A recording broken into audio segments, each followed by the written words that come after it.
யோவான் எழுதின சுவிசேஷம் 6ஆம் அதிகாரம்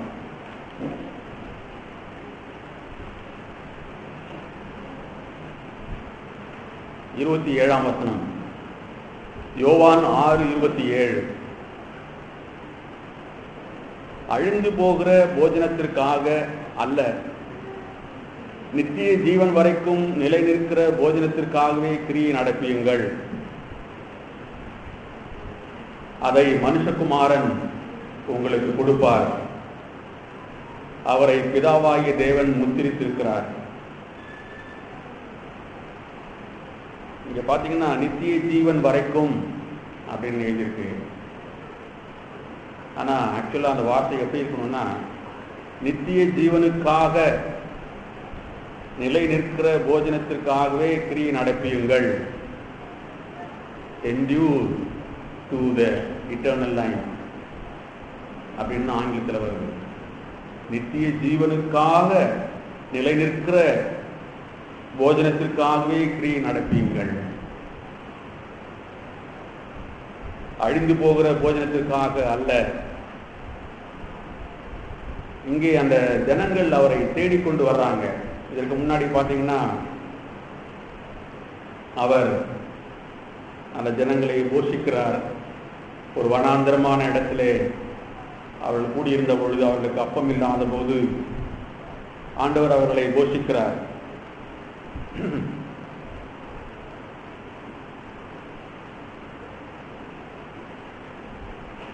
ஏறக்குறைய 5000 பேர் போஷிக்கப்படுகிறார்கள். போஷித்துவிட்டு அவர் சீசர்களை அனுப்பிவிடுகிறார். அவர் தனியாய் கடல் மேல் நடந்து வந்து அந்த கரைக்கு வருகிறார். திரும்பி இந்த ஜனங்கள் அவரை அங்கே காணாத போது அவரை தேடிக்கொண்டு வர்றாங்க. அவர் எங்க இருக்கிறார் சொல்லி தேடிக்கொண்டு வர்றாங்க. அப்பதான் இந்த வார்த்தையை அவர் சொல்றார். 26ஆம் வசனத்துல, இயேசு அவர்களுக்கு பிரதியுத்தரமாக, நீங்கள் அற்புதங்களை கண்டதினால் அல்ல, நீங்கள் அப்பம் புசித்து திருப்தியானதினாலேயே என்னை தேடுகிறீர்கள் என்று மெய்யாகவே உங்களுக்கு சொல்லுகிறேன். அந்த ஜனங்கள் அவரை இந்த உலக காரியங்களுக்காக தான் தேடினாங்க. அப்பதான் அவர் சொல்றார், அழிந்து போகிற போஜனத்திற்காக அல்ல, நித்திய ஜீவன் வரைக்கும் நித்திய ஜீவனுக்காக நிலை நிற்கிற போஜனத்திற்காகவே கிரியை நடப்பியுங்கள். அதை மனுஷகுமாரன் உங்களுக்கு கொடுப்பார் அப்படிங்கிறார். இன்றையும் கூட நிலைமை அப்படித்தான் இருக்கிறது. இயேசுவினிடத்திலே வருகிற அநேகர் இந்த உலக ஆசீர்வாதங்களுக்காகவே அவரிடத்திலே வருகிறார்கள். ரட்சிப்பு என்பது என்ன அப்படிங்கிறது தெரியாமலே தான் அநேகர் இன்றைக்கு இருந்து கொண்டிருக்கிறார்கள். ஆத்தும ரட்சிப்பு அப்படிங்கிறோம். ஆத்துமா ரட்சிப்புக்காகத்தான் ஆண்டவரிடத்தில் வருகிறோம். ஆனால் அவரிடத்தில் வந்தும் கூட அழிந்து போகிற இந்த உலக காரியங்களுக்காகவே அவரை தேடிக்கொண்டிருக்கிற மனிதர்கள் தான் இன்றைக்கு அதிகம். அதை பற்றி பிரசங்கிக்கிற பிரசங்கிகளும் அதிகமாக தான் இருக்கிறாங்க இன்றைக்கு. உலக ஆசீர்வாதங்கள், உலக ஐஸ்வர்யம், சுகம், இதை குறித்து தான் இன்றைக்கு அநேக பிரசங்கங்களை நாம் கேட்கிறோம். ஆனால் ஆண்டவரோ நித்திய ஜீவனுக்காக நிலை நிற்கிற போஜனத்திற்காகவே கிரியை நடப்பியுங்கள். You work for the things which belongs to eternity, eternal life அப்படிங்கிறார். மனிதன் நித்தியத்திற்கென்று சிருஷ்டிக்கப்பட்டவன். ஆதியிலே தேவன் மனிதனை அவருடைய சாயலாகத்தான் சிருஷ்டித்தார். அவருடைய சாயல், தேவனுடைய சாயல், நித்தியமானவருடைய சாயலாகத்தான் தேவன் மனிதனை சிருஷ்டித்தார். ஆதியிலே தேவன் வானத்தையும் பூமியும் சிருஷ்டித்தார். பூமியிலே மனிதனை வைத்து அவருடைய சாயலாக மனிதனை சிருஷ்டித்து மனிதனை வைத்து அவர் இந்த பூமியை ஆண்டு கொள்ளும்படி சொன்னார். தேவனுடைய சித்தம் அதுதான். இந்த பூமியில் உள்ள எல்லாவற்றையும் நீ ஆண்டு கொள் அப்படின்னு சொன்னார். பூமி அனைத்தையும் ஆண்டுகொள்.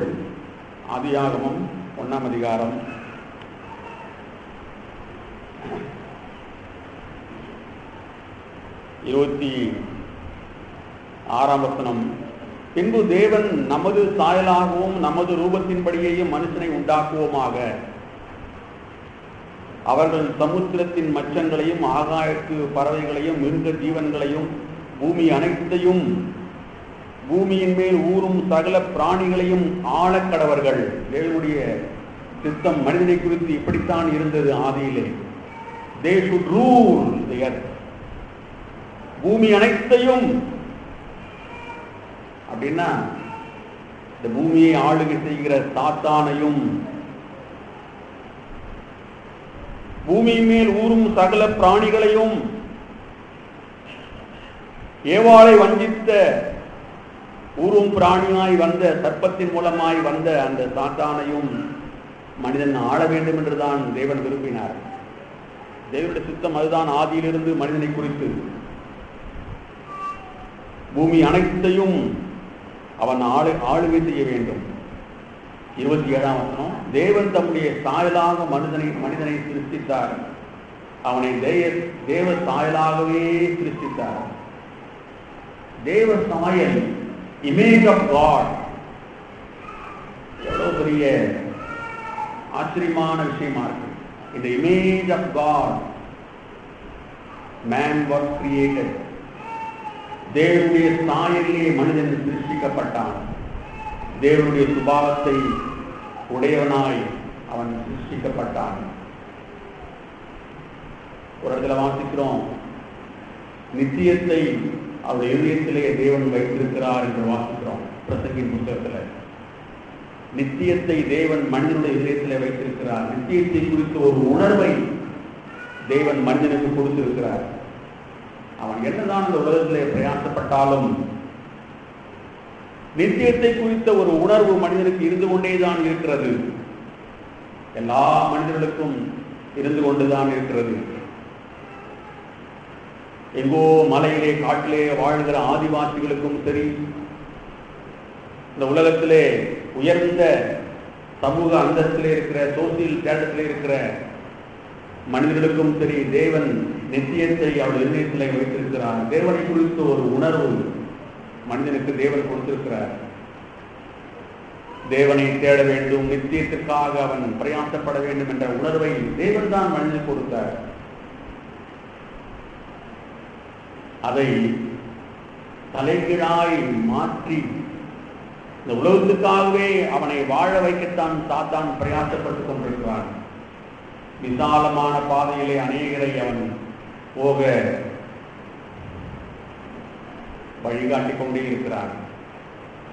குறுகலான பாதை, தேவனை தேடுகிற அந்த வழியிலே ஜனங்களை போக விடாமல் விசாலமான பாதையை காட்டி சாத்தான் ஜனங்களை வஞ்சித்துக் கொண்டிருக்கிறான்.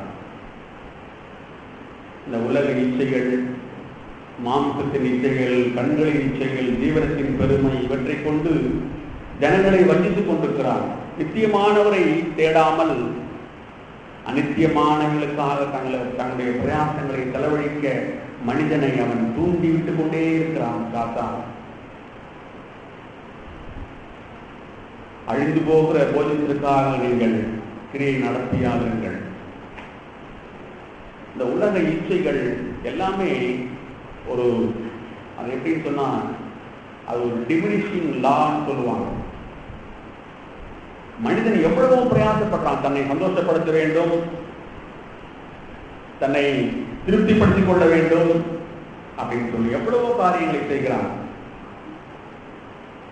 சில பேர் குடிக்கிறாங்க, சில பேர் சிகரெட் குடிக்கிறாங்க, சில பேர் சினிமா தியேட்டருக்கு போறாங்க, சில பேர் என்னென்னவோ செய்யறாங்க.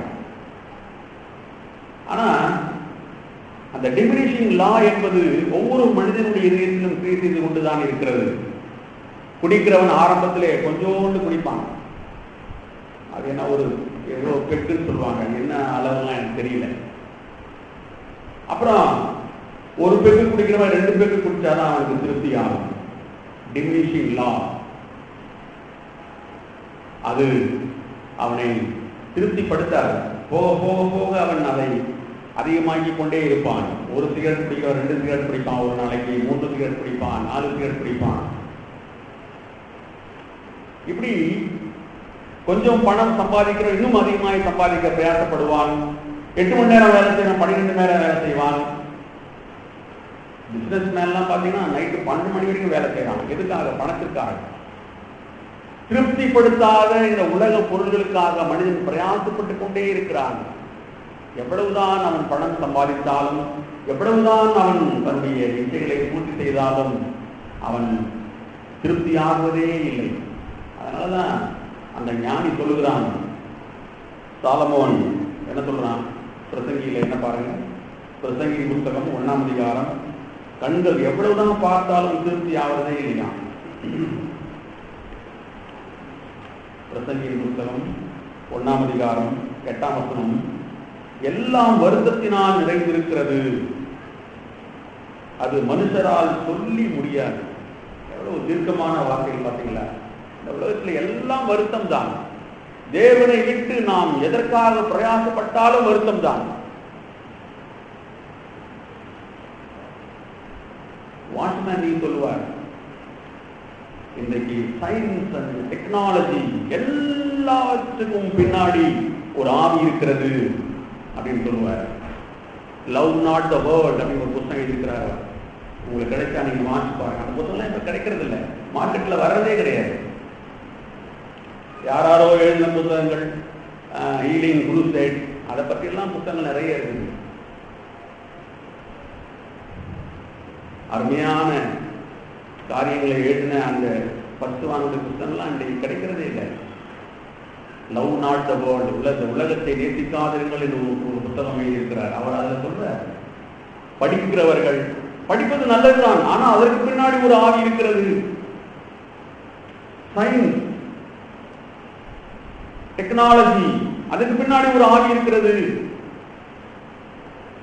எல்லாவற்றுக்கும் பின்னாடி இந்த உலகத்தின் அதிபதி ஆளுகை செய்து கொண்டிருக்கிறான் அப்படிங்கிறார். உண்மைதான்.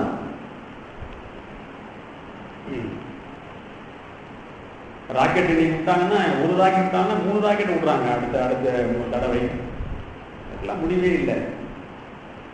8 மாடி கட்டினா 14 மாடி கட்டுறான். அடுத்து இடிஞ்சு விழுது, அடித்தளம் சரியில்லாமல், முடிவே இல்லை. அதற்கெல்லாம் மனிதனுடைய ஆசைக்கும் அவனுடைய இச்சைகளுக்கும் முடிவே கிடையாது. மனிதனை திருப்திப்படுத்துகிறது அவனை உண்டாக்கின தேவன் மட்டும்தான். இந்த வார்த்தையில பாருங்க, காண்கிறதினால் கண் திருப்தி ஆகிறதில்லை. இன்னைக்கு டிவியில எவ்வளவோ நிகழ்ச்சிகளை பார்க்கிறோம், என்னென்னவோ போடுறான். ஜனங்களை கவர்வதற்கு எவ்வளவோ நிகழ்ச்சிகள், போட்டிகள், பாட்டு போட்டி, இசை போட்டி, என்னென்னவோ போட்டிகள் எல்லாம் வச்சு ஜனங்களை டிவி முன்னாடி உட்கார வைக்கனால்தான் அவனுடைய வேலை. அதுக்கு பின்னாடி இருக்கிற ஆவி என்ன? சாத்தான். அதுக்கு பின்னாடி கிரியை செய்கிற ஆவி சாத்தான், இந்த உலகத்தின் அதிபதி. உங்களை கட்டி போட்டு வைத்திருக்கிறான் டிவிக்கு முன்னாடி. அது தெரியுதுல்ல நமக்கு.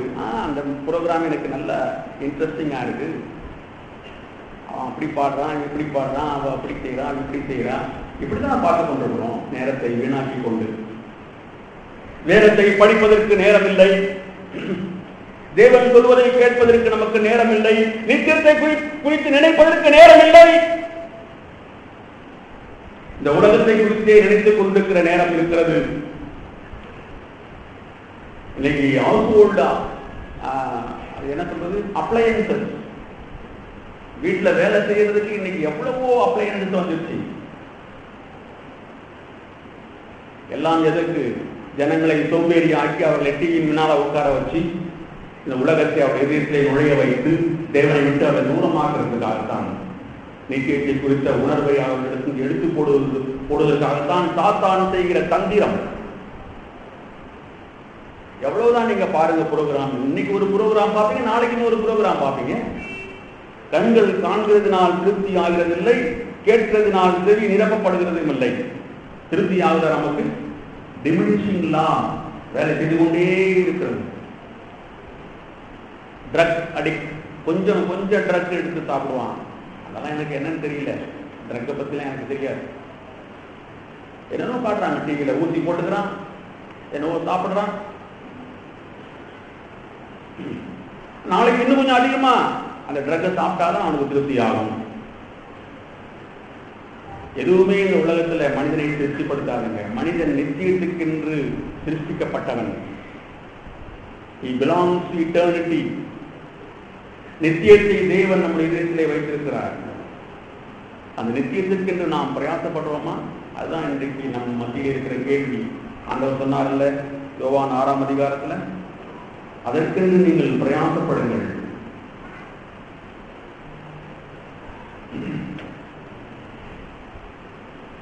அடுத்த வசனம் 28ஆம் வசனம். அப்பொழுது அவர்கள் அவரை நோக்கி, தேவனுக்கேற்ற கிரியைகளை நடப்பிக்கும்படி நாங்கள் என்ன செய்ய வேண்டும் என்றார்கள். தேவனுக்கேற்ற கிரியை செய்யணும்னு சொல்றீங்க, அதுக்கு நாங்க என்ன செய்யணும் அப்படின்னு கேட்ட உடனே அதுக்கு அவர் பதில் சொல்றார். இயேசு அதற்கு பிரதியுத்தரமாக, அவர் அனுப்பினவரை நீங்கள் விசுவாசிப்பதே தேவனுக்கேற்ற கிரியாயிருக்கிறது என்றார். பிதாவாகி தேவன் முத்திரித்து இந்த உலகத்துக்கு அனுப்பின தேவகுமாரனை விசுவாசிப்பதே அவருக்கேற்ற தேவனுக்கேற்ற கிரியாயிருக்கிறது. அநேகர் இந்த வார்த்தையை வாசித்து விட்டு நான் தான் தேவனை ஆண்டவர் இயேசு விசுவாசிக்கிறேனே என்று அப்படியே முடித்து விடுகிறார்கள். இந்த வார்த்தைக்கு அது அர்த்தம் இல்லைங்க. விசுவாசம் என்பது என்ன தெரியுமா? நான் ஒருத்தரை விசுவாசிக்கிறேன் அப்படின்னா அவங்க சொல்றதை நான் கேட்பேன். அதுதான் விசுவாசம். முழுமையாய் அவரை நான் நம்புவேன். ஒருத்தர் மேல எனக்கு விசுவாசம் இருக்குன்னா அவர் சொல்றதை முழுமையா நான் நம்புவேன், முழுமையா அவர் சொல்றதை கேட்பேன், அவருக்கு நான் கீழ்ப்படிவேன். அதுதான் விசுவாசம். எப்படி ஒரு வாலிப ஸ்திரீ ஒரு வாலிபனை திருமணம் செய்து கொண்டு தன்னுடைய வாழ்க்கையை முழுவதுமாய் அவனுக்கு அர்ப்பணிக்கிறாரோ அதை போல அர்ப்பணிக்கிறது தான் விசுவாசம். இன்றைக்கு விசுவாசத்துக்கு அநேக டெபினிஷனை சொல்லி ஜனங்களை வஞ்சித்து வைத்திருக்கிறார்கள் பிரசங்கிமார்களும். அந்த பிரசங்கிமார்களுக்கு பின்னாடி கிரியை செய்கிற சாத்தானும். இயேசுவை விசுவாசியுங்கள், உங்களுக்கு நித்திய ஜீவன் உண்டு. என்ன விசுவாசம்? கிரியை இல்லாத விசுவாசம் செத்தது அப்படிங்கிறார் யாக்கோபு. அந்த விசுவாசம் உங்களை ஒரு கிரியைக்கு நடத்துகிறதா? உங்களுடைய வாழ்க்கையை முழுவதுமாய் அந்த ஸ்திரீ தன்னுடைய வாழ்க்கையை முழுவதுமாய் அந்த வாலிபனை நம்பி விசுவாசித்து அர்ப்பணித்து வாழ்வது போல வாழ்கிறோமா? அதுதான் கேள்வி. ஆண்டவர் இயேசுவை நான் விசுவாசிக்கிறேன்னா அவர் சொல்றதை நான் கேட்கிறேன்னா, அவருடைய வார்த்தைக்கு நான் மதிப்பு கொடுக்கிறேனா? obey my voice. அன்றிலிருந்து இன்று வரை அதுதான் தேவனுடைய சத்தம். இந்த சத்தத்துக்கு நீங்கள் செவி கொடுங்கள். தேவனுக்கேற்ற கிரியை அதுதான். அது இல்லாம நான் விசுவாசிக்கிறேன், நான் நித்திய ஜீவன் எனக்கு உண்டு என்று சொல்வதெல்லாம் அதெல்லாம் ஏமாற்று வேலை. அது வேறொரு இயேசு, வேறொரு சுவிசேஷம், வேறொரு ஆவி. வேறொரு இயேசுவை நாம் விசுவாசிக்க வேண்டாம். நாம் விசுவாசிக்கிற இயேசு நம்முடைய விசுவாசத்துக்கு கீழ்ப்படுதலுக்கு நம்மை நடத்துவார். பவுல் அப்படிதான் நடத்தினார். ரோமர் 1ஆம் அதிகாரம் அவர் என்ன சொல்றார் பாருங்க. அவருக்கு ஊழியத்தை தேவன் ஏன் கொடுத்தார்? ரோமர் 1ஆம் அதிகாரம் 6-7 வசனங்கள். அவர் சகல ஜாதிகளையும் அவர்களுக்குள் இயேசு கிறிஸ்துவினால் அழைக்கப்பட்டவர்களாகிய உங்களையும் பேசுகிறார் பவுல். ரோமாபுரியில் இருக்கிற அந்த புறஜாதியான அந்த ஜனங்களுக்கு என்ன பேசுகிறார்? சகல ஜாதிகளையும் அவர்களுக்குள் இயேசு கிறிஸ்துவினால் அழைக்கப்பட்டவர்களாகிய உங்களையும் தமது நாமத்தின் நிமித்தம் விசுவாசத்துக்கு கீழ்ப்படிய பண்ணும் பொருட்டு, பாத்தீங்களா, விசுவாசத்துக்கு கீழ்ப்படிய பண்ணும் பொருட்டு எங்களுக்கு கிருபையையும் அப்போஸ்தல ஊழியத்தையும் அருளி செய்திருக்கிறார். இதுதான் நான் விசுவாசிக்கிறேன்னா அதனுடைய விளைவு என்னை கீழ்ப்படிதலுக்குள்ளே நடத்தும். எப்படி அந்த வாலிப ஸ்திரீ தன்னுடைய தாயையும் தன்னுடைய தகப்பனையும் விட்டு தன்னுடைய உறவு முறைகளை விட்டு முழுவதுமாய் அந்த வாலிபனை நம்பி திருமணத்திலே தன்னை ஒப்புக் கொடுத்து அவனுக்கென்று வாழ்கிறாளோ அதுபோல வாழ்வதுதான் விசுவாச வாழ்க்கை. இந்த வாழ்க்கை இல்லாமல் நான் இயேசுவை விசுவாசிக்கிறேன், எனக்கு நித்திய ஜீவன் உண்டு, நான் பரலோகம் போய்விடுவேன் என்று சொல்வதெல்லாம் வஞ்சகம். ஏமாந்து போகாதீர்கள். இயேசுவை நீங்கள் விசுவாசித்தால் இயேசு சொல்வதை கேளுங்கள். பாருங்க, அவர் என்ன சொல்றார் பாருங்க. யோவான் 6ஆம் அதிகாரத்துல இன்னும் அவர் சொல்லிக்கொண்டே போகிறார்.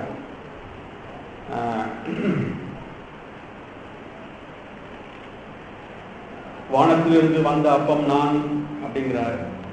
சொல்லிட்டு 35ஆம் வசனம், இயேசு அவரை நோக்கி, ஜீவ அப்பம் நானே, என்னிடத்தில் வருகிறவன் ஒரு காலம் பசி அடையான்.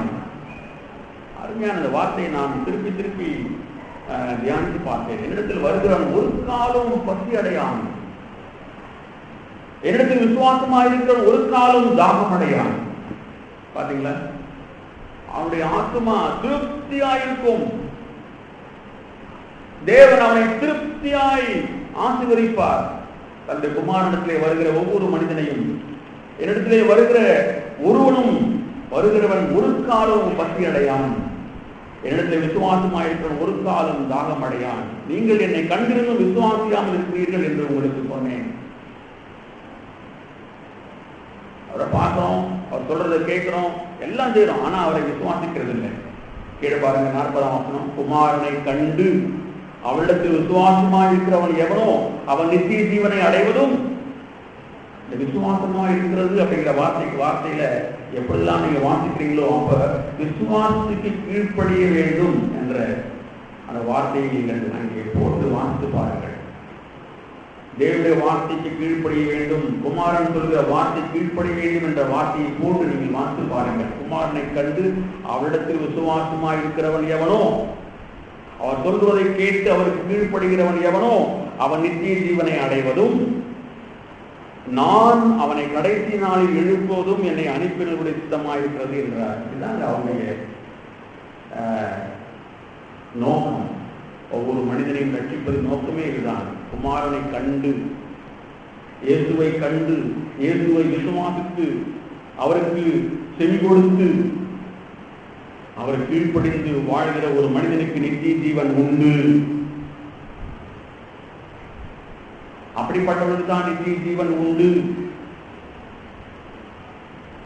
இன்னும் வார்த்தைகளை நான் உங்களுக்கு காண்பிக்கிறேன். இங்க ஒரு கையை வச்சுக்கிட்டு ரோமர் 6ஆம் அதிகாரத்துக்கு வாங்க.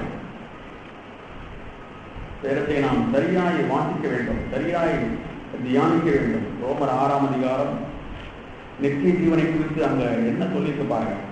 ரோமர் 6:22-23. நாம் அநேக டிராக்ட்ல இந்த 23ஆம் வசனத்தை தான் வாசிக்கிறோம், பார்க்கிறோம். நிறைய டிராக்ட் நீங்க பாத்தீங்கன்னா அந்த 23ஆம் வசனத்தை தான் போட்டிருப்பாங்க. பாவத்தின் சம்பளம் மரணம், தேவனுடைய கிருபை வரமோ நம்முடைய கர்த்தராகிய இயேசு கிறிஸ்துவினால் உண்டான நித்திய ஜீவன், இதுதான் இருக்கும் அநேக கைப்பிரதிகள். எதையும் நாம் சேர்த்துதான் வாசித்தாதான் அதனுடைய அர்த்தம் நமக்கு விளங்கும். 22ஆம் வசனம் பாருங்க. இப்பொழுது நீங்கள் பாவத்தினின்று விடுதலையாக்கப்பட்டு தேவனுக்கு அடிமைகளானதினால் பரிசுத்தமாகுதல் உங்களுக்கு கிடைக்கும் பலன் முடிவோ நித்திய ஜீவன். நித்திய ஜீவன் அப்படியே வந்துடாதுங்க. குமாரன் விடுதலையாக்கினால் நீங்கள் மெய்யாகவே விடுதலையாவீர்கள், சத்தியத்தை அறிவீர்கள், சத்தியம் உங்களை விடுதலையாக்கும். பாவத்திலிருந்து நீங்கள் விடுதலையாக்கப்பட்டு தேவனுக்கு அடிமைகள் ஆனதினால் பரிசுத்தமாகுதல் உங்களுக்கு கிடைக்கும் பலன். You will become holy. தேவனுடைய சுபாவத்தை நீங்கள் பெற்றுக் கொள்வீர்கள். அவர் பரிசுத்தராய் இருக்கிறது போல நீங்களும் பரிசுத்தராய் இருப்பீர்கள். முடிவு நித்திய ஜீவன். பாத்தீங்களா? இப்படிதான் சரியான நேரத்தை வாசிக்கணும். அப்பதான் நம்முடைய தேவையை நாம் அறிவோம், உணர்வோம். ஓ, நான் எவ்வளவு குறையும் உள்ளவனாக இருக்கிறேன் அப்படிங்கிற உணர்வு வந்தவுடனே நான் தேவனை தேட ஆரம்பித்து விடுவேன். தேவனை தேடுறதாங்க முக்கியம். தேவனை தேட தேட தேட தேடதான் அவருடைய ஆசீர்வாதங்களை, அவருடைய கிருபையை நாம் பெற்றுக்கொள்ள முடியும். அதுதான் இங்க சொல்றார், நித்திய ஜீவனுக்காக நீங்கள் பிரயாசப்படுங்கள். அழிந்து போகிற உலக காரியங்களுக்காக நீங்கள் பிரயாசப்பட்டுக் கொண்டிருக்கிறார்கள், நேரத்தை வீணாக்கி கொண்டிருக்கிறார்கள். தேவனும் நம்ம கொடுத்திருக்கிற இந்த ஒரு வாழ்க்கை, இந்த ஒரு வாழ்க்கையிலே அவரை நாம் அறிகிற அறிவிலே வளர்ந்ததுதான் அவர் சுத்தமாக இருக்கிறது. நித்திய ஜீவனை பெற்றுக்கொள்வது. குமாரனை கண்டு அவரை விசுவாசிக்கிறவன், விசுவாசமாய் இருக்கிறவன் எவனோ, யோவான் 6:40, அவன் நித்திய ஜீவனை அடைவதும் நான் அவனை கடைசி நாளில் எழுப்புவதும் என்னை அனுப்பினோடு சித்தமாக இருக்கிறது என்ற தேவனுடைய சித்தம். இந்த உலகத்துக்கு ஜீவ அப்பமாய் அவரை அனுப்பினார். அன்றைக்கு இஸ்ரவேல் ஜனங்களுக்கு தேவன் வானத்திலிருந்து மன்னாவை கொடுத்தார். அந்த மன்னாவை சாப்பிட்டு அவர்கள் பசி ஆறினார்கள் அந்த வனாந்திரத்திலே. இன்றைக்கு இந்த வனாந்திரமான இந்த வாழ்க்கையிலே ஜீவ அப்பமாய் ஆண்டவர் வந்தார். அவரை விசுவாசித்து அவரை வாழ்க்கையிலே நம்முடைய வாழ்க்கையிலே நாம் ஏற்றுக்கொண்டு அவரை புசித்து அவரை அண்டிக் கொண்டு நாம் வாழும்போதுதான் நித்திய ஜீவனை அடைகிறோம். அதற்கு தேவை நமக்கு வாஞ்சை.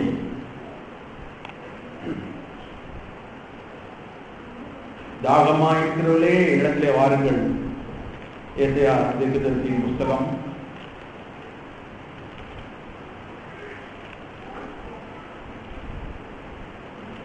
55ஆம் அதிகாரம். ஓ தாகமாயிருக்கிறவர்களே, நீங்கள் எல்லாரும் தண்ணீர்கள் அண்டைக்கு வாருங்கள்.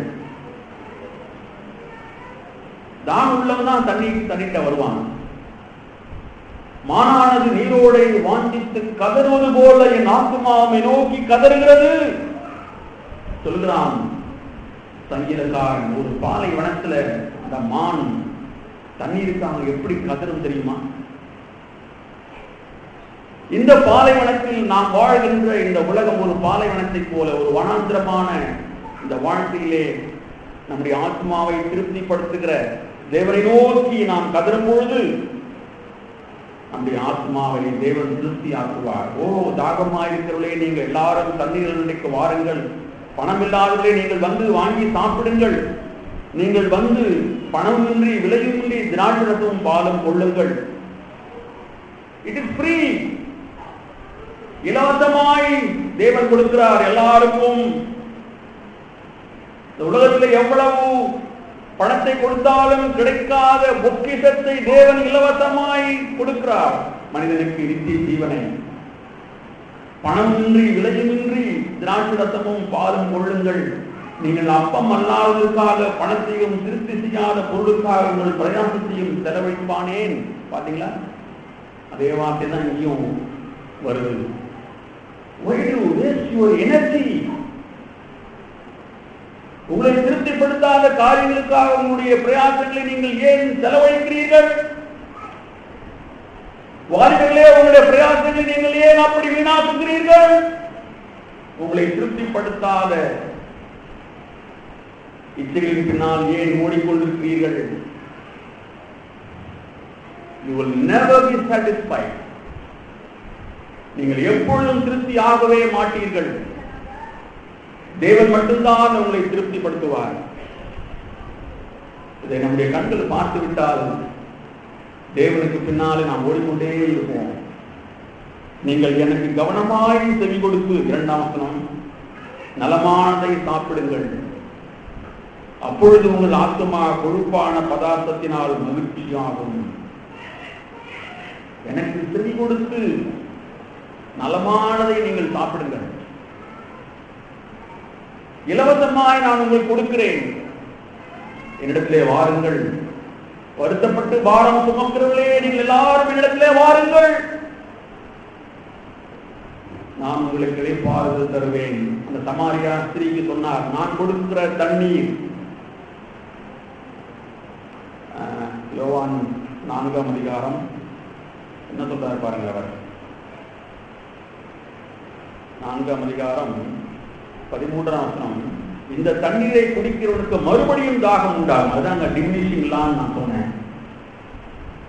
இந்த உலகத்தில் இருக்கிற எந்த இச்சைகளையும் எதையும் நாம் அனுபவிக்கும் பொழுது மறுபடியும் நமக்கு தாகம் உண்டாகும். அதை குறித்த ஒரு ஆர்வம் உண்டாகிக்கொண்டேதான் இருக்கும். நாம் சாகுற வரைக்கும் இந்த உலகத்தின் இச்சைகள் நம்மை திருப்திப்படுத்தவே படுத்தாது. இந்த தண்ணீரை குடிக்கிறவனுக்கு மறுபடியும் தாகம் எடுக்கும், தாகம் உண்டாகும். ஆனால் நான் கொடுக்கும் தண்ணீரை குடிக்கிறவனுக்கோ, யோவான் 4:13-14, ஒரு காலம் தாகம் உண்டாகாது. ஜீவ தண்ணீரை நான் கொடுப்பேன். அது மட்டுமல்ல, தாகம் உண்டாகாது மட்டுமல்ல, இன்னொன்றை நான் உங்களுக்கு கொடுக்கிறேன். என்ன சொல்ற? அது நான் கொடுக்கும் தண்ணீர் அவனுக்குள்ளே நித்திய ஜீவகாலமாய் ஊறுகிற நீரூற்றாய் இருக்கும். ஊறிக்கொண்டே இருக்கிற ஒரு நீரூற்றை போல இருக்கும். அவன் அநேகரை ஆசீர்வதிப்பான் அப்படிங்கிறார். அவன் மட்டும் திருப்தியாக மாட்டான். He will satisfy so many people. என்ன அருமையான ஒரு வாழ்க்கையை தேவன் கொண்டு வந்திருக்கிறார். இதெல்லாம் விட்டு மதியினமாய் திருப்திப்படுத்தாத பொருளுக்காக நம்முடைய பிரயாசங்களை நாம் செலவழித்துக் கொண்டே இருக்கிறோமே. நம்மை போல முட்டாள்கள் யார் இருக்க முடியும் இந்த உலகத்திலே? தேவனுடைய ஜனங்கள் என்று சொல்லிக்கொண்டு அப்படித்தான் நான் பார்க்கிறேன். என்னை அப்படிதான் நான் பார்க்கிறேன். நான் ஒரு முட்டாள் ஆண்டவரே, இந்த உலகத்தையே பன்றியை போல பார்த்துக் கொண்டிருக்கிறேன். நித்தியமான உண்மை நான் பார்க்காமல். ஆண்டவர் சொன்னார் அன்றைக்கு இஸ்ரவேல் ஜனங்களை பார்த்து, என்னுடைய ஜனங்கள் 2 தீமைகளை செய்தார்கள். ஜீவ ஊற்றாகி என்னை விட்டுவிட்டார்கள். தண்ணீர் நிற்காத உடைந்து போன தொட்டிகளிலே தண்ணீரை நிரப்பிக் கொண்டே இருக்கிறார்கள். உடைந்து போன ஒரு டேங்க் இருக்கு நம்ம வீட்டு மேல. இந்த டேங்க்ல ஒரு ஓட்டை இருக்கு. மோட்டரை நீங்க போட்டுட்டே இருக்க வேண்டியதுதான், தண்ணி நிற்கவே நிற்காது. அது போலதான் உடைந்து போன தொட்டி இந்த உலகம், நம்முடைய இச்சைகள். ஜீவ ஊற்றாகி என்னை விட்டு விட்டார்கள். வெடிப்புள்ள தொட்டிகளை தங்களுக்கு என்று அவர் தெரிந்து கொண்டார்கள். எரேமியா தீர்க்கதரிசியின் புத்தகத்தில் இருக்கு 2ஆம் அதிகாரத்திற்கு வாசிப்பார். ஒரு உணர்வுக்கு வருவோமா? நான் ஒரு உணர்வுக்கு வந்திருக்கிறேன். ஆண்டவர் சொன்னார் அன்றைக்கு அவர் சிலுவையை சுமந்து கொண்டு போகும் பொழுது அந்த எருசலேம் குமாரத்திகள்லாம் அப்படியே கலங்கினாங்க, கண்ணீர் விட்டு அழுதார்கள். ஐயோ, என்னுடைய ஆண்டவரை இப்படியெல்லாம் கொடுமைப்படுத்தி கொண்டு போய் சிலுவையிலே கொல்லப் போகிறார்களே என்று. அதுக்கு ஆண்டவர் என்ன சொன்னார் தெரியுமா? அந்த வார்த்தை என்னுடைய காதுகளிலே ஒலித்துக் கொண்டே இருக்கிறது. எருசலேம் குமாரத்திலே, எனக்காக நீங்கள் அழாதீர்கள். I am all right. உங்களுக்காக உங்களுடைய பிள்ளைகளுக்காக அழுங்கள். நான் உங்களுக்கு இந்த உலகத்துக்கு ரட்சிப்பை கொடுப்பதற்காக நான் போய் கொண்டிருக்கிறேன். அந்த ரட்சிப்பை நீங்கள் பெற்றுக் கொள்வதற்காக உங்களுக்காக உங்களுடைய பிள்ளைகளுக்காக அழுங்கள்.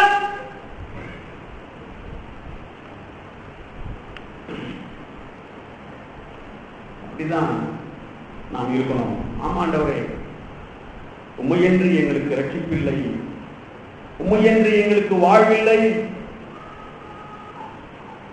நீர்தான் எங்களுக்கு வாழ்வு, நீர்தான் எங்களுக்கு ஜீவன், நீர்தான் எங்களுக்கு ரட்சிப்பு. எங்களையும் எங்களுடைய குடும்பங்களையும் சபையும் ரட்சியும் ஆண்டவரே என்று கதறுவோமா? மானானது நீரோடே வாஞ்சித்து கதறுவது போல அழிந்து போகிற இந்த போஜனத்திற்காக, உலகத்திற்காக நாம் பிரயாசப்படுவதை விட்டுவிட்டு நித்தியத்தை தேடுவோமா? நித்தியத்தை தேவன் நம் இதயத்திலே வைத்திருக்கிறார். He has set eternity in our heart. அவருடைய சாயலிலே நம்மை சிருஷ்டித்திருக்கிறார். தேவன் நம்மை சிருஷ்டித்த நோக்கத்தை நிறைவேற்ற நம்மை தாழ்த்தி அவர்களை போவோம். பாரமான யாவற்றையும் விட்டுவிட்டு, எவ்வளவோ காரியங்கள் இந்த உலகத்தை நம்மை பாரப்படுத்துது. ஏதாவது நம்மை பாரப்படுத்துதா? அதை விட்டு தூக்கி போட்டு உதறி போட்டு இயேசுவை நோக்கி நமக்கு நியமித்திருக்கிற ஓட்டத்திலே பொறுமையோடு ஓட கடவோம். நமக்காகவும், நம்முடைய குடும்பத்திற்காகவும், நம்முடைய சபைக்காகவும் அவரை நோக்கி கெஞ்சி மன்றாடுவோம். தேவன் நமக்கு உதவி செய்வார். உங்களை எல்லாம் என் தேவன் அப்படியாய் ஆசீர்வதிப்பார். ஆமென்.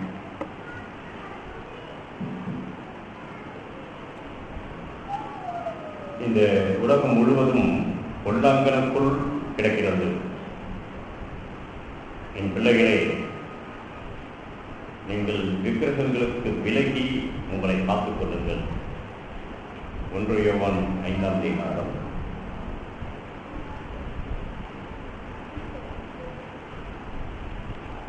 1 யோவான் எழுதின 1ஆம் நிருபம் 19ஆம் வசனம். நாம் தேவனால் உண்டாயிருக்கிறோம் என்றும் உலகம் முழுவதும் பொல்லாங்கனுக்குள் கிடக்கிறவர்களும் அறிந்திருக்கிறோம். அன்றியும் நாம் சத்தியம் உள்ளவரை அறிந்து கொள்வதற்கு தேவனுடைய குமாரன் வந்து நமக்கு புத்தியை தந்திருக்கிறார் என்றும் அறிவோம். அவருடைய குமாரனாகிய இயேசு கிறிஸ்து எனப்பட்ட சத்தியம் உள்ளவர்களுக்குள்ளும் இருக்கிறோம். இவரே மெய்யான தேவனும் நித்திய ஜீவனுமாய் இருக்கிறார். பிள்ளைகளே, நீங்கள் துர்க்கங்களுக்கு விலகி உங்களை காத்துக் கொள்வீர்களார். ஆமென்.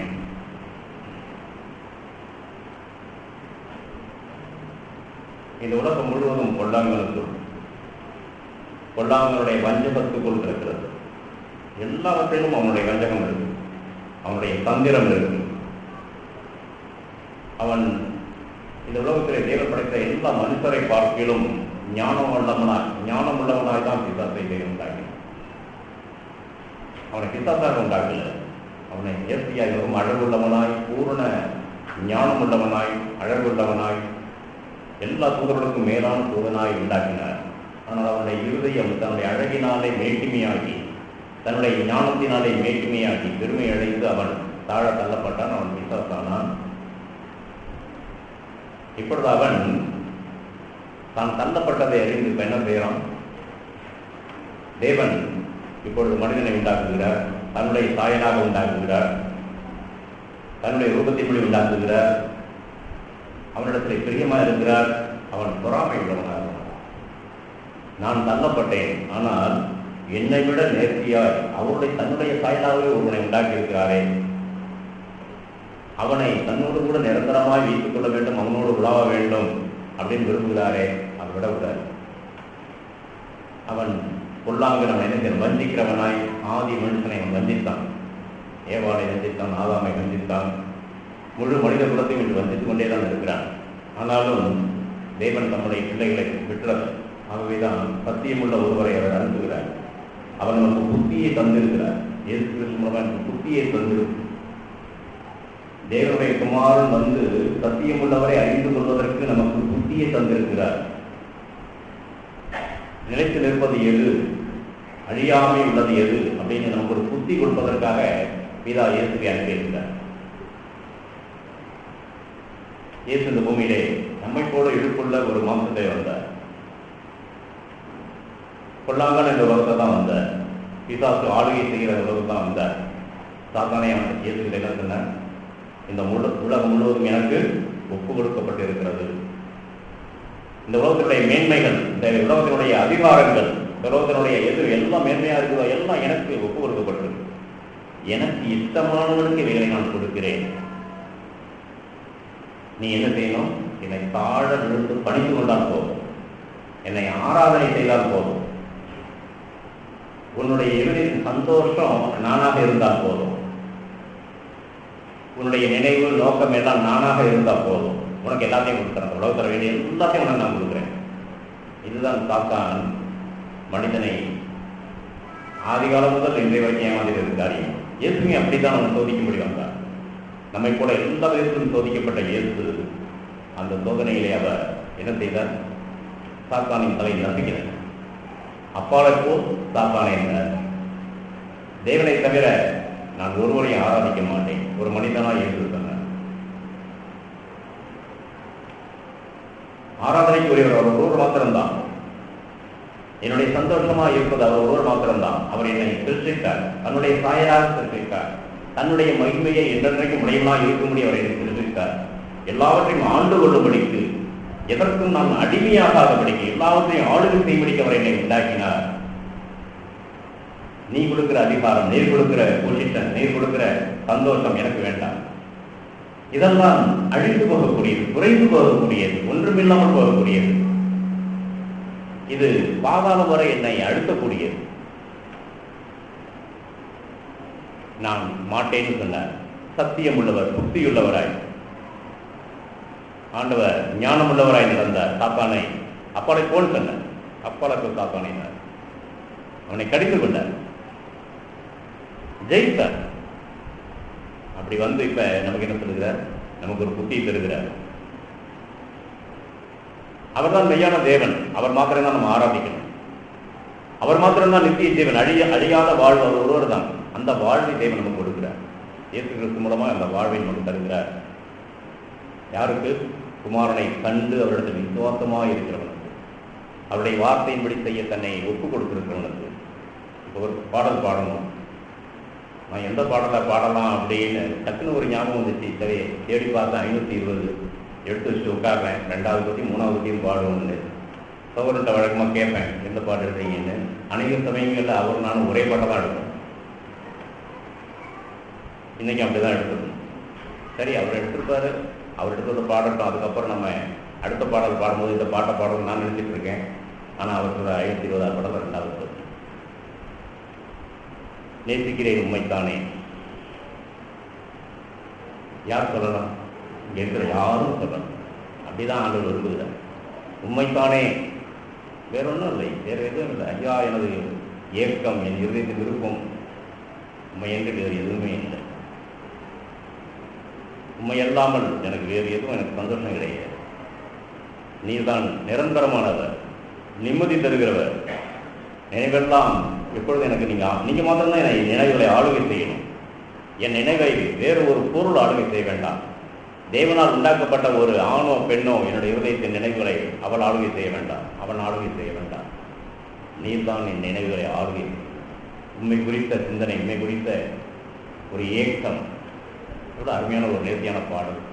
மெய்யாகவே நம்ம பாடிக்கணும்னு சொன்னால் நிச்சயமாக நம்ம அசைக்கப்பட மாட்டோம் பிரியமானவங்க. ஆனால் அனைவரும் அப்படி இல்லை. பாடணும், பாட்டு வந்தோன்னா அழகான ஒரு பாட்டு, ஆஹா அப்படி பாடிடுறோம், வார்த்தைகளை சொல்லிடுறோம். ஆனால் உணர்ந்து சொல்லுகிறோமா? நான் பயப்படுறேன் அந்த பாடல். சில நேரங்களில் பாடுவதற்கு நான் தகுதியாக இருக்க மாட்டேன். நினைவெல்லாம் ஆடுகிற இடம் இல்லை, என்னோட நினைவு வேற எங்கேயோ இருக்காண்டவரே. காலையில் எழுந்தோன்னு வேற எங்கேயும் நினைவுகள் போகுது. இன்னைக்கு இந்த காரியத்தை செய்யணும், அது செய்யணும், இது செய்யணும், நிறைய இருக்குது. எல்லாம் நல்லா செய்யணும், செய்வோம். ஆனால் என்னுடைய நினைவுகளில் முதல்ல யாராக இருக்கணும்? என்னை ஆளுகை செய்கிறவர் யாராக இருக்கணும்? அவராலே நான் எல்லாவற்றையும் செய்ய முடியும். அவருடைய பலத்தினால் எல்லாவற்றையும் சாதிக்க முடியும். அவருடைய ஞானத்தினால எல்லாவற்றையும் நான் கடந்து போக முடியும். தேடுகிறது தேவனை தேடுகிறதா இருக்கணும். காலைதோறும் இஸ்ரவேல் ஜனங்கள் மன்னாவை தேடுவாங்க, பொறுக்குவாங்க. தங்களுக்கு வேண்டிய அளவுக்கு மன்னாவை தேடுவாங்க. ஒவ்வொரு நாளும் அவர்கள் செய்ய வேண்டிய காரியம் தேவன் ஒன்றை போதித்தார் அந்த ஜனங்கள் மூலமாக. ஆண்டவர் அதை அப்படியே சொன்னார். செத்து போற ஜனங்கள், உன்னுடைய பிதாக்கள் எல்லாம் அந்த மன்னாவை நான் சாப்பிட்டாங்க, அவங்க செத்து போயிட்டாங்க. ஆனால் நான் உங்களுக்கு ஒரு அப்பத்தை தருவேன், நானே தான் அந்த அப்பம். என்னை புத்திக்கிறவன் சாகவே மாட்டான், தாகமே அடைய மாட்டான். என்னை தன் நினைவாக வைத்திருக்கிறவன், நினைவையெல்லாம் அவராகவே வைத்திருக்கிறவன், தன் வாழ்க்கை எல்லாவற்றையும் அவருக்கே சம்பூர்ணமாய் அர்ப்பணித்தவன்,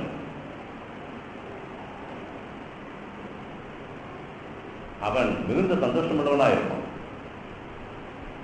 இயேசு கிறிஸ்துவை தன் வாழ்வின் முதன்மையாக வைத்திருக்கிறவன், எல்லாவுமாய் வைத்திருக்கிறவன், எதை செய்தாலும் அவருக்கென்று அதை செய்கிறவன், அவராலே செய்கிறவன், அவருக்கென்று செய்கிறவன். கல்யாணம் பண்ணான்னா ஒரு மனுஷன், தேவ மனுஷன் கல்யாணம் பண்ணான்னா அதை யாருக்காக செய்வான்? தேவனுக்காக அதை செய்வான், தேவனுக்கென்று தான் செய்வான். தேவன் தனக்கு தருகின்ற வாழ்க்கை துணை அப்படின்னு தான் எடுத்துக்கொள்வான்.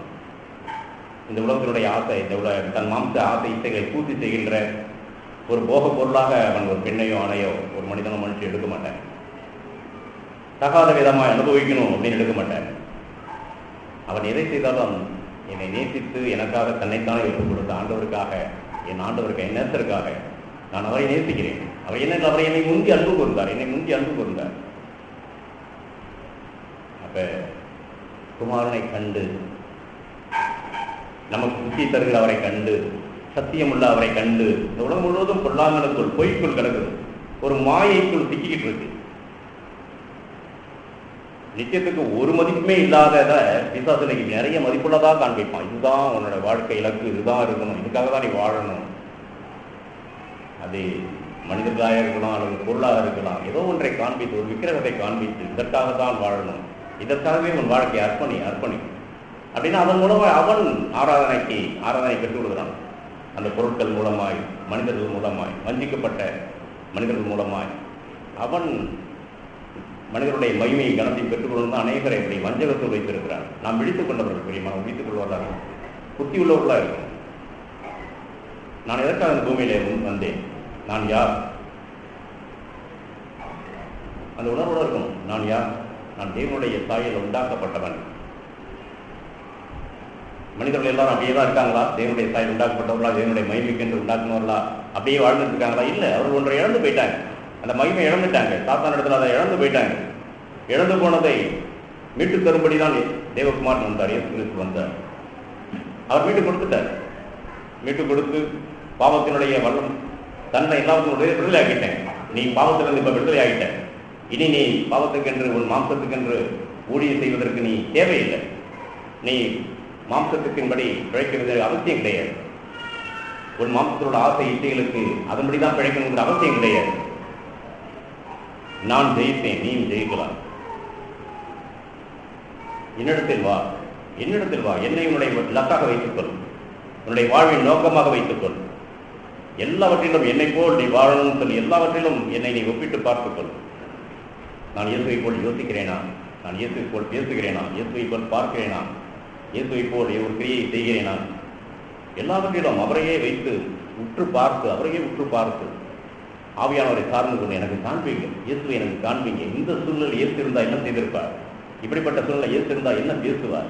இப்போ நான் பேசுனது அவர் கூட பேசணும்னா அப்படியே ஒப்பிட்டு பார்த்து இல்லைன்னு சொன்னால் துக்கப்பட்டு ஆண்டவரை நான் உண்மை கூட ஆகணும், உண்மை நான் முழுமையாய் ஏற்றுக்கொள்ளணும் அப்படின்னு தன் வாழ்க்கையை குமாரனை கண்டு அவரிடத்தில் விசுவாசமா இருக்கிறவன் அப்படின்னா அவரை அப்படியே அப்படியே ஏற்றுக்கொள்கிறவன், அப்படியே கீழ்ப்படுகிறவன், அவரோடு தன்னை எப்பொழுதும் வைத்து பார்க்கிறவன் அப்படின்னு சொன்னா அவன் அழியாத அந்த வாழ்க்கை பெற்றுக்கொண்டே இருப்பான். அவன் நிலைப்படைய மாட்டான், தாகம் அடைய மாட்டான். இந்த உலகத்தில் நம்ம காணுகின்ற எல்லாமே மறைந்துதான் போகும், குறைஞ்சுதான் போகும். அந்த மேல இருக்கிற அதிகமான ஒன்றும் இல்லாமல் போயிடும், எல்லாம் மாயும். அப்ப அந்த உணர்வோடு கூட நாம் தேவனையத்தில் வருவோம், இயேசுல வருவோம். விக்கிரகங்களுக்கு உங்களை விலக்கி காத்துக் கொள்ளுங்கள்.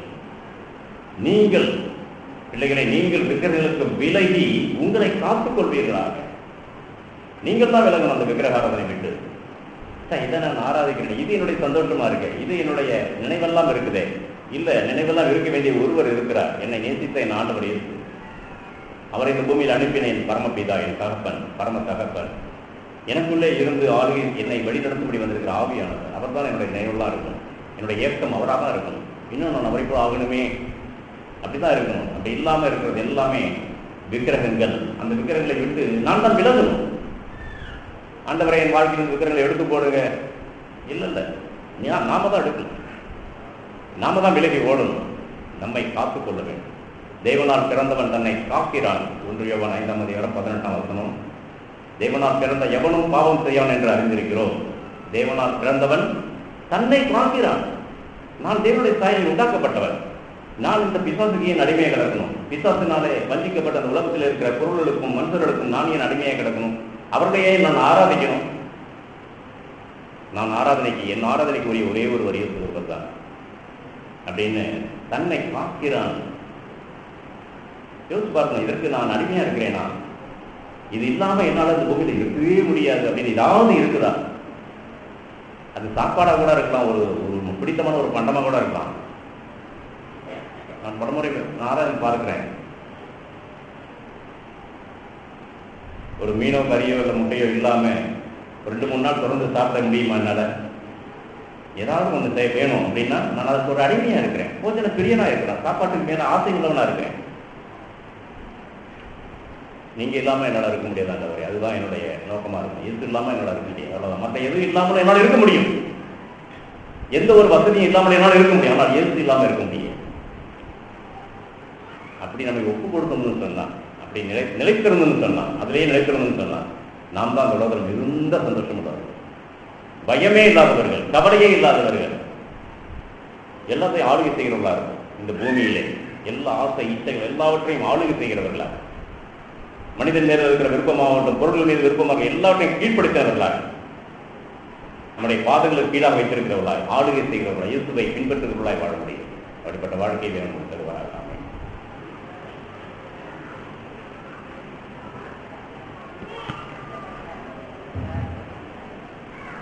எபேசியர் 4ஆம் அதிகாரம்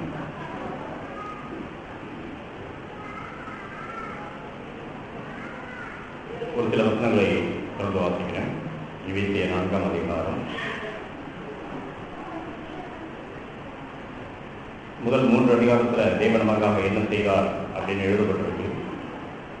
உடம்பு தொடர்ந்துகொண்டே நம்மை கிறிஸ்துவுக்கு முன்னறிந்தார், முன்குறித்தார். அவர் இயேசு கிறிஸ்து மூலமாய், அவருடைய உயிர்த்தெழுதலின் மூலமாய் நமக்கு செய்த அந்த காரியங்களை நாம் அறிந்து கொள்ளும்படி பவுல் நமக்காக ஜெபிக்கிற ஒரு ஜெபம் எழுதப்பட்டிருக்கு. அவரை நாம் அறிந்து கொள்ள வேண்டும் என்று எழுதப்பட்டு, ஆதலால் 4ஆம் அதிகாரம், ஆதலால் கர்த்தர் நிமித்தம் கட்டுண்டவனாகிய நான் உங்களுக்கு சொல்லுகிறத புத்தி என்னவெனில், நீங்கள் அழைக்கப்பட்ட அழைப்புக்கு பாத்திரவான்களாய் நடந்து மிகுந்த மனத்தாழ்மையும் சாந்தமும் நீடிய பொறுமையும் உடையவர்களாய் அன்பினால் ஒருவரை ஒருவர் தாங்கி சமாதான கட்டினால் ஆவியின் ஒருமையை காத்துக் கொள்வதற்கு ஜாக்கிரதையாயிருங்கள். உங்களுக்கு உண்டான அழைப்பினாலே நீங்கள் ஒரே நம்பிக்கைக்கு அழைக்கப்பட்டது போல ஒரே சரீரமும் ஒரே ஆவியும் உண்டு. ஒரே கர்த்தரும் ஒரே விசுவாசமும் ஒரே ஞானஸ்நானமும் எல்லாருக்கும் ஒரே தேவனும் பிதாவும் உண்டு. அவர் எல்லார் மேலும் எல்லாரோடும் உங்கள் எல்லாருக்குள்ளும் இருக்கிறவர். 7ஆம் வசனத்தில் அப்படி இருந்தாலும் கிறிஸ்துவனுடைய ஈவின் அளவுக்கு தக்கதாக நம்மில் அவனவனுக்கு கிருபை அளிக்கப்பட்டிருக்கிறது.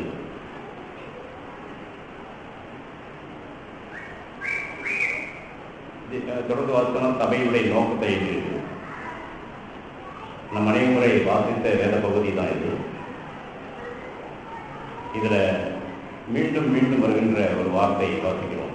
4ஆம் வசனத்திலிருந்து 6ஆம் வசனத்தில் ஒரே ஒரே நம்பிக்கை, ஒரே சரீரம், ஒரே ஆவி, ஒரே கர்த்தர், ஒரே விசுவாசம், ஒரே ஞானஸ்நானம், ஒரே தேவன். ஆனால் நாம் வித்தியாசமானவர்கள்.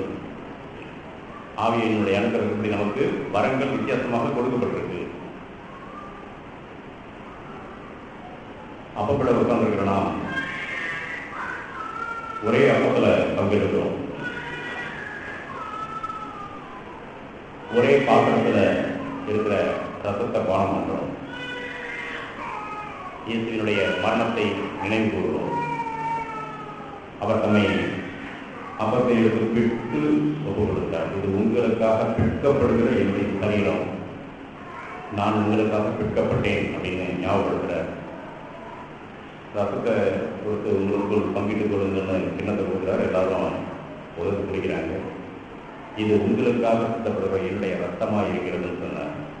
நமக்காக சிந்தப்பட்ட ரத்தம், நமக்காக பிற்கப்பட்டவருடைய சரீரம்.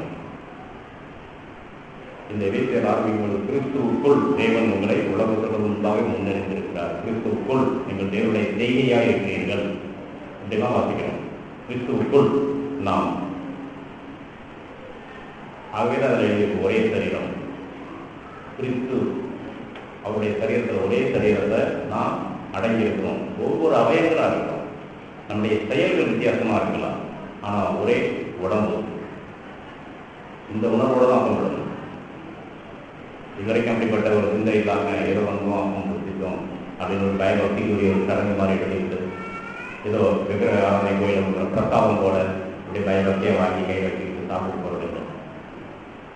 ஒரு உணர்வோடு மெய்யாகவே நாம் அந்த உணர்வுக்கு கடந்து சென்றதா ஒப்பு கொடுத்து தான் நாம் அதை விசுவாசத்தோடு பகிர்ந்து கொள்ளணும். நான் கிறிஸ்துவுக்குள் இருக்கிறேன். தேவன் என்னை கிறிஸ்துவுக்குள் வைத்திருக்கிறார். தேவன் என்ன எங்கே வச்சிருக்கிறாரோ அங்கே தான் இருக்கணும். அதை விட நான் வெளியே வந்துடவில்லை.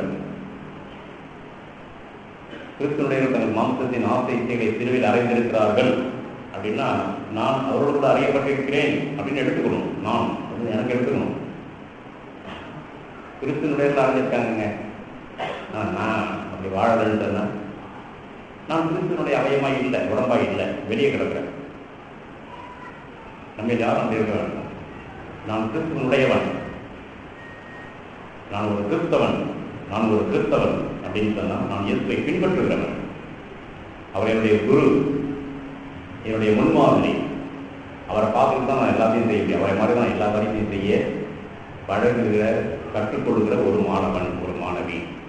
இயேசுவை இயேசுவினிடத்தில் கற்றுக்கொள்கிறவன், இயேசுவை இயேசுவினிடத்தில் கற்றுக்கொள்கிறவன், தேவனுடைய வாழ்க்கையை இயேசுவினிடத்தில் கற்றுக்கொள்கிறவன், தேவனை அறிந்து கொள்வதற்கு இயேசுவை கற்றுக்கொள்கிறவன் அப்படின்னு இணைக்கப்பட்டிருக்கணும். இயேசுவோடு இணைக்கப்பட்டிருக்கணும். ஒரு உடம்புன்னு சொன்னால் அதில் உள்ள அவயங்கள் ஒன்றோடு இணைக்கப்பட்டிருக்கும். அது தனித்தனியாக இருக்காது. விரல்கள் சொன்னால் இணைக்கப்பட்டிருக்கும். அப்போ நான் கிறிஸ்தவன், கிறிஸ்து எனக்கு தலையாக இருக்கிறார், எனக்கு ஹெட், என்னை எல்லாவற்றையும் நடத்துகின்ற மூளை அதுபோல இருக்கிறார். நான் அவருக்குள் செயல்படுகின்ற ஒரு அவயமாக இருக்கும்.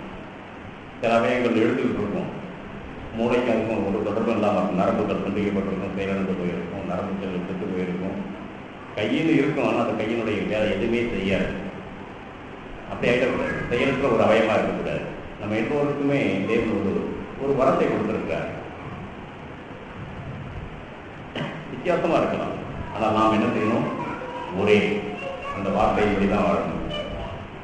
ஒரே ரத்தத்தினாலே, இதில் பல இடங்கள் எழுதப்பட்ட வார்த்தைகளை கேட்டுப்பாரு. ஒரே ரத்தத்தினால தான் உண்டாக்கப்பட்டோம். பூமியின் குடிகளை தான் ஒரே ரத்தத்தினாலே தோன்ற பண்ணினார். அந்த உலகத்துடைய எல்லாருமே அந்த வகையில் பார்க்க போனால் தேவனால் சிருஷ்டிக்கப்பட்ட சிருஷ்டிகள், தேவனுடைய தாயில் உண்டாக்கப்பட்ட மனிதர்கள் எல்லாரையும் அப்படி நான் மதிக்கணும். உலகத்தோட எல்லாரையுமே. அடுத்து நான் மறுபடியும் பிறந்தவன், தேவனுடைய ஆவியினால் பிறந்தவன், தேவனுடைய வாக்கினால் பிறந்தவன். இப்ப இயேசுவின் ரத்தத்தால மீட்கப்பட்டவன். அந்த ஒரே ரத்தத்தினாலே, இயேசு கிறிஸ்துடைய ரத்தத்தினாலே மீட்கப்பட்டவன், கழுவப்பட்டவன், பாவங்கள் மன்னிக்கப்பட்டவன். என்னை நான் அப்படி பார்க்கணும். அதே மாதிரி உள்ள ஒவ்வொருவரையும் பார்க்கணும். இவர்கள் அந்த ஒரே ரத்தத்தினாலே இயேசு என்னையும் கழுவினார், என் சகோதரனையும் கழுவினார், என் சகோதரி கழுவினார். ஒரே ரத்தத்தினாலே கழுவப்பட்டவர்கள். அடுத்து இயேசுடைய ரத்தம் எனக்காக சிந்தப்பட்டது மாதங்களை, அவருக்காக சிந்தப்பட்டது. ஒரே ரத்தம், ஒரே ஆவி. இயேசு நம்முடைய ஆவியை எனக்கு கொடுத்திருக்கிறார். ஒரே ஆவியினாலே அப்படிதான் கேட்டிருக்கு. ஒரே ஆவியும் உண்டு, ஒரே ஆவியினாலே தாகம் தீர்க்கப்பட்டோம்னு ஒரு இடத்துல எழுதியிருக்கு. ஒரே ஆவி எனக்கு அருளப்பட்ட பரிசுத்த ஆவியானவர். அவர் இயேசு கிறிஸ்துவுக்குள் இருந்த ஆவியானவர். இயேசு கிறிஸ்துவுக்கு அருளப்பட்ட அதே ஆவியானவர் எனக்கும் அருளப்பட்டிருக்கிறார், என்னுடைய சகோதரனுக்கும் அருளப்பட்டிருக்கிறார். தேவனுடைய ஒரே ஆவியினாலே தாகம் தீர்க்கப்பட்டவர்கள். அப்படிதான் நம்மளுடைய பார்க்கணும். என்னுடைய சகோதரன்னா ஒரே ரத்தத்தினாலே நாங்கள் மீட்கப்பட்டவர்கள், ஒரே ஆவியினாலே தாகம் தீர்க்கப்பட்டவர்கள், ஒரே உடம்புக்கு ஒரே சரீரத்துக்கு உள்ளானவர்கள். அப்ப நம்ம பிரிக்க முடியாது. இது தொடர்ந்து பார்த்தீங்கன்னா ஒரே நம்பிக்கை, ஒரே நம்பிக்கை,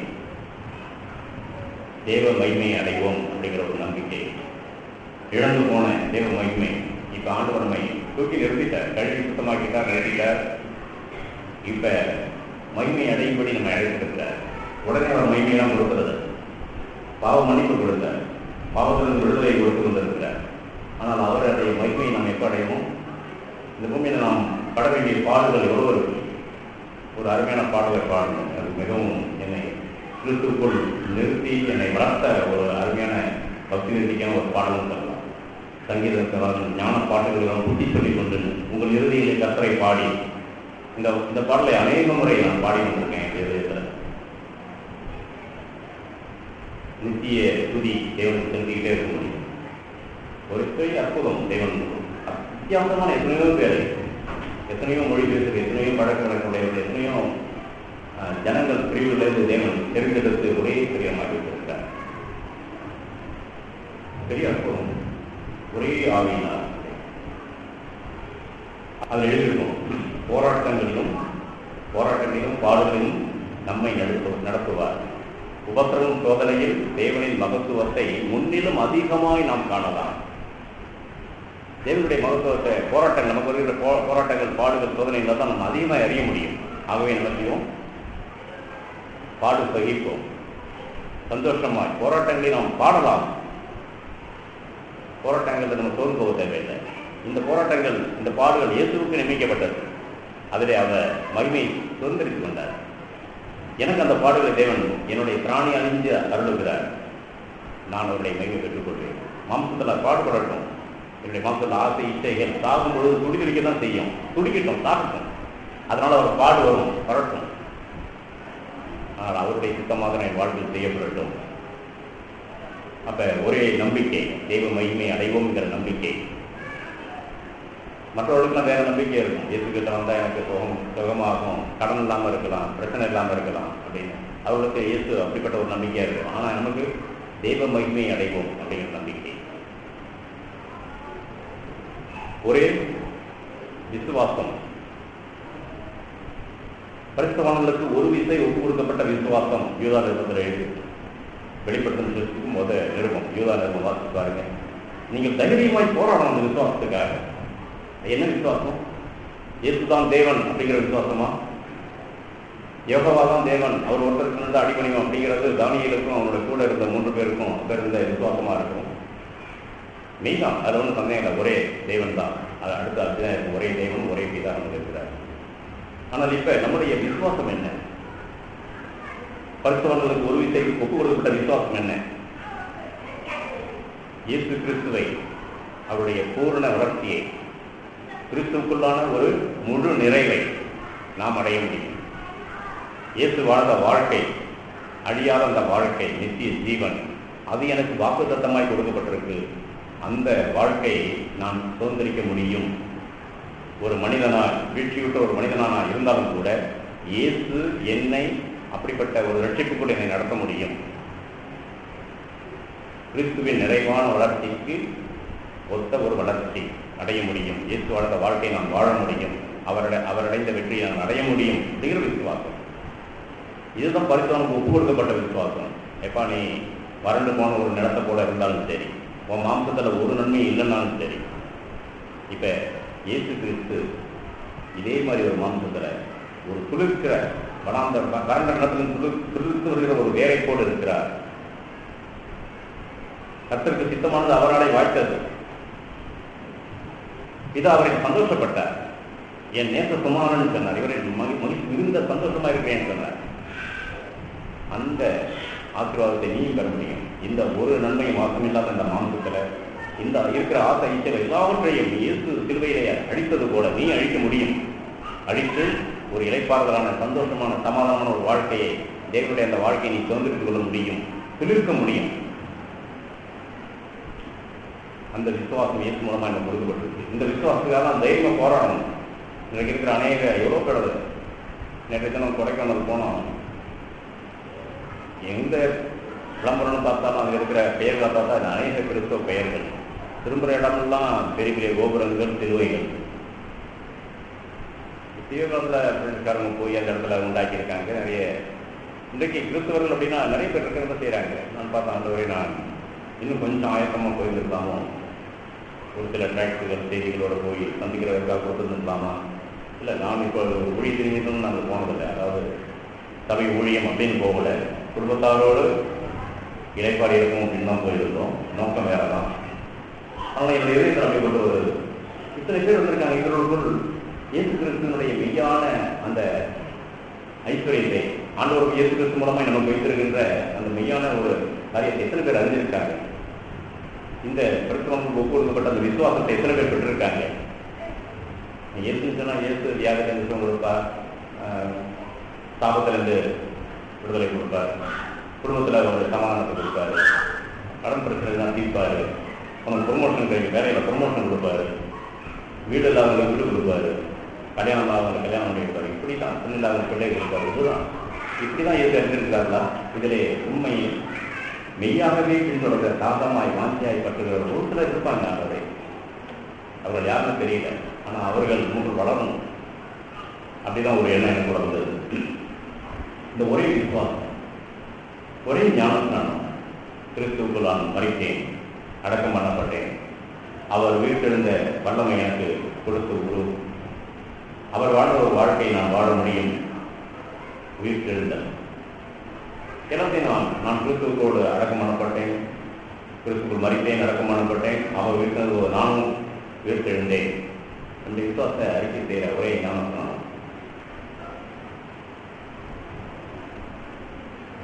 ஒரே தேவன், ஒரே பிதா,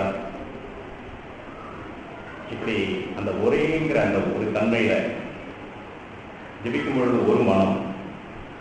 சர்வத்தை ஜெபிக்கிறாங்க மூலையில், சரியாக காதுக்குள்ள என்னால் அந்த சில வார்த்தையில கேட்க முடியல. ஆனால் நான் அந்த ஆவியோடு ஒன்றிணைந்து, அந்த மனத்தோடு ஒன்றிணைந்து ஆமைன்னு சொல்ல முடியும். ஒரே ஒரு மனத்துடன் அந்த சில ஒரு காரியத்தை குறித்து ஒரு 2 பேர் ஒருமனப்பட்டா போதும், 2 பேர் ஒருமனப்பட்டா போதும். இப்படிப்பட்ட ஒரே ரத்தத்தினாலே மீட்கப்பட்டவர்கள், ஒரே ஆவியினாலே தாவத்திற்கப்பட்டவர்கள், ஒரே விசுவாசத்திற்கு பெற்றவர்கள், ஒரே நம்பிக்கையை பெற்றவர்கள். ஏதோ ஒரே சபை அப்படின்னு இல்லை, நான் மாத்திரம்தான் சபைன்னு கிடையாது. இன்றைய தினத்தில் இதுக்கு முந்தின இல்லாமல் ஒரு சில நாடுகளில் நமக்கு ஒரு முந்தின நாளாக இருக்கும். ஞாயிற்றுக்கிழமை அவங்க சபை ஏற்கனவே கூடி இருப்பாங்க. ஒரு சில இன்பதான் கூடுதல் ஆயுதமாக இருப்பாங்க. உலகம் எங்கு இருக்கிற தேவனுடைய பிள்ளைகள் நாம் அவருக்குள் ஒரே மந்தையாக தான் இருக்கிறோம். ஆனால் இந்த ஸ்தலத்தில், இந்த இடத்துல பாண்டிச்சேரியில் எவ்வளோ பேர் இருந்தாலும் அதிலே தேவனுடைய மெய்யான சபைக்கு உரியவர்கள் பல இடங்களில் சிதறி இருக்கலாம். அதை பற்றி சொல்லலை, நாம தான் ஒரே சபை அப்படின்னு தான். ஆனால் அந்த ஒரே சரீரமாக இருக்கிறோமா, கிறிஸ்துவுக்குள் அந்த ஒரே சரீரத்துக்குள்ளாக அடக்கமாக இருக்கிறோமா, தாங்க. இப்போ நம்முடைய வாழ்க்கையை நாம் ரொம்ப சீரியஸாக எடுக்கணும். ஒவ்வொரு நாள் வாழ்க்கை நமக்கு இறக்கமாக தேவன் கொடுத்துருக்க. நாளைக்கு இருக்கும்னு சொல்ல முடியாது. இன்றைக்கு ஒரு நாள் தான் நமக்கு கொடுக்கப்பட்டிருக்கு. அதுவும் எப்பொழுது தான். இப்போ இப்பொழுது நான் இந்த ஒரு என்னுடைய மனம் சரியாக இருக்கான்னு பார்ப்போம், புதுசாக இருக்கான்னு பார்ப்போம். நான் ஒரே ஆவியினால் உண்டாக்கப்பட்டவன், ஒரே சரீரத்துக்கு உள்ளாக இருக்கிறேன். இப்போ அந்த அப்பத்தை விட போகிறேன். ஒரே எனக்காக அடிக்கப்பட்ட அந்த ரத்தத்தை நான் நினைவு கூற போகிறேன். என்னுடைய பாவங்களை மன்னிப்பதற்காக மாத்திரமல்ல, இவர்களுடைய பாவங்களை மன்னிப்பதற்காக சிந்தப்பட்டது, எனக்காக பிடிக்கப்பட்டது, இவர்களுக்காக இங்கே இருக்கிற ஊருக்காக பிடிக்கப்பட்ட அந்த ஒரு அப்பம். நான் ஒரே அப்பமாக இருக்கிறேன், ஒரே ரத்தத்துக்குரியவனாக இருக்கிறேன். அந்த ஒரு உணர்வோடு, அந்த ஒரு சத்தியத்தை அறிந்த உணர்வோடு இந்த இடையே அப்பம் விடுவோம். என்னுடைய சகோதரன், என்னுடைய சகோதரி, நான் கனவன் மேன்மையாக எண்ணணும். எபேசியர் 4ஆம் அதிகாரம் அதை எப்படி இருக்கு?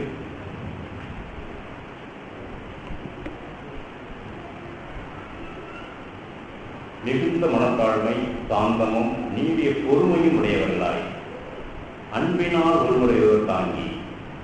அன்பு சாந்தம் உள்ளது, அது நீடிய பொறுமை உள்ளது. அந்த அன்பினால் ஒருவரை சாந்தமான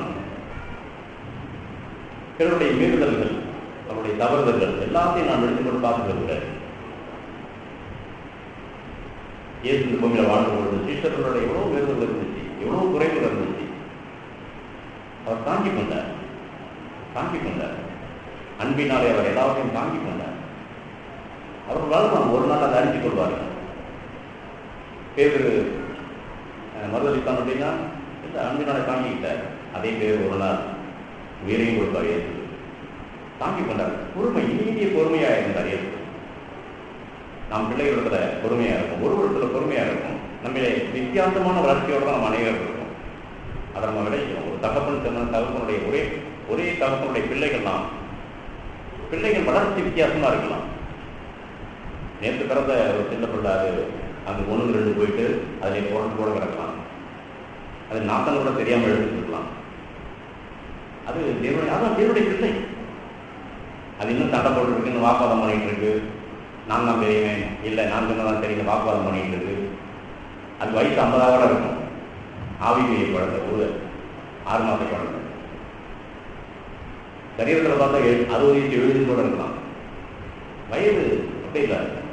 தேவனுடைய அந்த குடும்பத்தில் ஆவிக்குரிய ரீதியில் வளர்ச்சியுடைய வித்தியாசமான பிள்ளைகளை இருக்கலாம். இப்போ நான் பொறுமையாக இருக்கணும், சகித்துக் கொள்ளணும், தாங்கிக் கொள்ளணும். அந்த அன்பு இல்லைன்னா அவர்கிட்ட தான் கேட்கணும். அந்த தகப்பனை பார்த்து சொன்ன ஒரே தகப்பனுடைய பிள்ளைகள் நமக்குள்ள சில வளர்ச்சியில் வித்தியாசம் இருக்கலாம். ஒரு சில பிள்ளைங்க அதுதான் அப்படின்னு சாதிச்சுட்டு இருக்கும். கொஞ்சம் வளர்த்த பிள்ளை என்ன செய்யும், நானும் ஒரு காலத்தில் தாழ்ச்சி வந்தேன், அந்த வயசை கடந்து வந்துட்டேன், கொஞ்சம் வளர்ந்துட்டேன், இதுக்கெல்லாம் எனக்கு ஒன்றும் இல்லாமல் இருக்குது. தாங்கிக் கொள்ளும். தன்னுடைய சகோதரன் வளருவான் ஒரு நம்பிக்கையோடு உள்ளுக்குள்ள மனசுக்குள்ள தெரிந்து கொண்டு அப்பா என்கிட்டயே அந்த தகுந்த சகித்து கொண்டார், தாங்கி கொண்டார். இப்போ நான் வளர்ந்துட்டேன், அப்படி ஒன்று தாங்குகிறார், நானும் ஒன்று தாங்கிக்கிறேன். இப்படி அன்பினால் ஒருவரை தாங்கி ஆவியின் ஒருமையை காத்துக் கொள்வதற்கு ஜாக்கிரதையாக இருங்கள். அதுதான் முக்கியம். அப்பப்படுறது மாசத்துல ஒரு நாள் இருக்கின்ற வாரத்தில் கூட கூடலாம். ஒரு சில இடத்துல அன்னைக்கு கூட பார்த்த ஒரு இடத்துல வாரந்தோறும் அப்பம் கொடுத்துதல் உண்டு. வாரந்தோறும் திரு விருந்து உண்டு. ஓ, வாரந்தோறும் கூப்பிடுறாங்க. ஒரு பேர் கிறிஸ்தவ சபை போகட்டும், நம்ம நாள்தோறும் கூட அகப்படலாம். ஆனால் இந்த ஒரு மெய்யான ஒரு சத்தியத்தை அறிந்தவர்களாக நாம இருக்கணும். ஆவியின் ஒருமை, சமாதான கட்டினால் ஆவியின் ஒருமை காத்துக் கொள்வதற்கு ஜாக்கிரதையாக இருங்கள். அதான் காரியம். எனக்கு நம்ம ஜாக்கிரதையா இருக்கும், ஆவியின் ஒருமையா இருக்கும். அன்றோட இறுதி சகோதரன் சகோதரி அனைத்து இவர்கள் தலையாக உங்களுக்குள் அடங்கி இருக்கிறாங்க. நீங்க என்ன சொல்றீங்களோ அதை கேட்கும்படி அந்த ஒப்பு கொடுத்துருக்காங்க. இந்த சரீரத்தை தியானித்து பாருங்க. இந்த விரல்கள் சொன்னா இது நான் நேரம் மூளை சொன்னாதான் செய்வேன் அப்படின்ற மூளை இந்த இங்க உள்ள நரம் இணைப்புக்கு என்ன கட்டளை வருவதோ வளையும், ஒன்றை பிடிக்கும். அதற்கு மேல இருக்கிற அவைகளுக்கு அது கீழ்ப்படி ஒன்றோடு ஒன்று இணைந்திருக்கும், இசைந்திருக்கும். ஒரே ஒரு காரியத்தை செய்யும்படி மூளை எந்த காரியத்தை செய்யுதோ அதிலே இரண்டு கைகளும் ஒன்றாய் சேர்ந்து செய்யும். முழு சரீரம் அதற்கு ஒத்துழைக்கும், ஒன்றொன்று இசைந்திருக்கும். அதான் முக்கிய காரியம். அப்ப இசைந்திருத்தல் விட்டுக் கொடுக்கிறது. சரி, எனக்கு விருப்பம் இல்லை, ஆனாலும் தெய்வம் சொல்றாரு செய்வோம். அப்ப ஒன்றொன்று இசைந்து தங்களுடைய சித்தங்களை விட்டுட்டு தன் தகப்பனுடைய நாம மெயின் பண்ணணும். நாம் ஒரே அவயம், நமக்குள் சண்டை இருக்கக்கூடாது. திடீர்னு ஒரு கை இன்னொரு கை அடிக்கிட்டே இருந்துச்சு, இப்படி கடலாம் அடிக்கிட்டே இருக்கு. என்னாச்சு? ஏதோ ஒண்ணு சரியில்லை. என்னடா இங்க ஏதாவது எறும்பு கடிச்சா கொசு கடிச்சா அதை தட்டி எடுத்து போட வேண்டிய கை. ஆனா இது காரணமே இல்லாம அடிக்கிறது.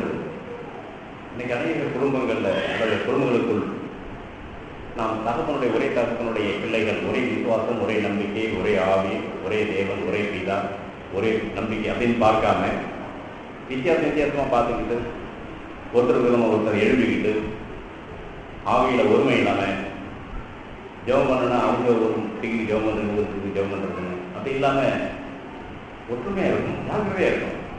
நம்ம அழைப்பை மறந்துடக்கூடாது. அதுதான் இது இருக்கு.